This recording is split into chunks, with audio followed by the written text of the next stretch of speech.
ಬಿಜೆಪಿಗೆ ಡಿಕೆ ಶಿವಕುಮಾರ್ ಅವರು ಕೊಟ್ಟಂತಹ ಸಂವಿಧಾನ ಬದಲಾವಣೆ ಅನ್ನುವಂತಹ ಹೇಳಿಕೆ ಅಸ್ತ್ರವಾಗಿ ಪರಿಣಮಿಸ್ತಾ ಇದೆ.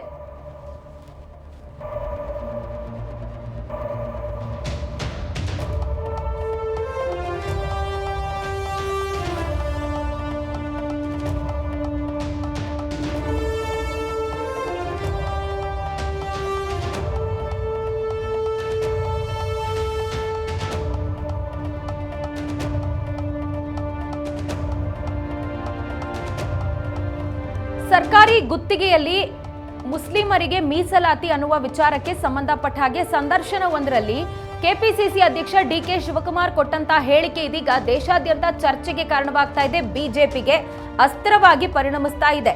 ಇದರ ಪರಿಣಾಮ ಅನ್ನುವಂತಹ ರೀತಿಯಲ್ಲಿ ನಿನ್ನೆ ರಾಜ್ಯಸಭೆಯಲ್ಲಿ ಕೂಡ ಈ ವಿಚಾರ ಪ್ರಸ್ತಾಪ ಆಯಿತು. ಹಿರಿಯ ಬಿಜೆಪಿ ನಾಯಕರಾಗಿರುವಂತಹ ಜೆಪಿ ನಡ್ಡಾ, ಕಿರಣ್ ರಿಜಿಜು ಸೇರಿದಂತೆ ಅನೇಕರು ಡಿಕೆ ಶಿವಕುಮಾರ್ ಅವರ ಹೇಳಿಕೆಗೆ ವಿರೋಧವನ್ನ ವ್ಯಕ್ತಪಡಿಸಿದ್ರು.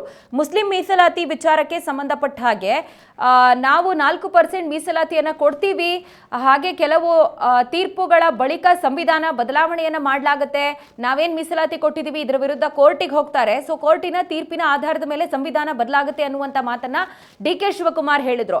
ಸಂವಿಧಾನ ಬದಲಾವಣೆಯ ಹೇಳಿಕೆಯನ್ನ ಕೊಡ್ತಿದ್ದಾರೆ ಅಂತ ಹೇಳಿ ಸದ್ಯ ಇದೀಗ ಬಿಜೆಪಿ ಇದನ್ನು ಅಸ್ತ್ರವಾಗಿ ಪರಿಣಮಿಸಿಕೊಂಡು ದೇಶಾದ್ಯಂತ ವ್ಯಾಪಕ ಹೋರಾಟಕ್ಕೆ ಇಳಿತಾ ಇದೆ.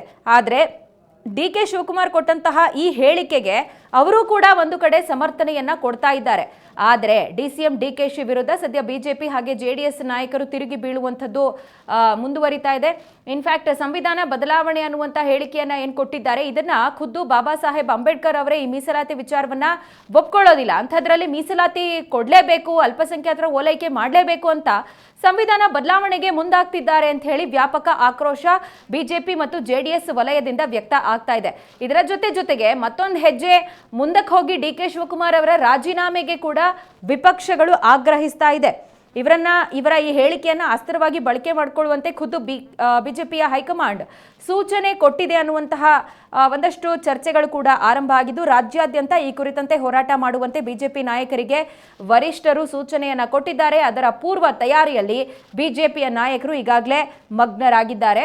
ವೆರಿ ಇಂಪಾರ್ಟೆಂಟ್ಲಿ ಡಿಸಿಎಂ ಡಿಕೆಶಿ ರಾಜೀನಾಮೆ ಕೊಡಬೇಕು ಅನ್ನುವಂತಹ ಆಗ್ರಹ ಇದೀಗ ಎರಡೂ ಪಕ್ಷದ ನಾಯಕರಿಂದ, ಮೈತ್ರಿ ಪಕ್ಷದ ನಾಯಕರು ಬಿಜೆಪಿ ಮತ್ತು ಜೆಡಿಎಸ್ ಇಂದ ಕೇಳಿ ಬರ್ತಾ ಇದೆ.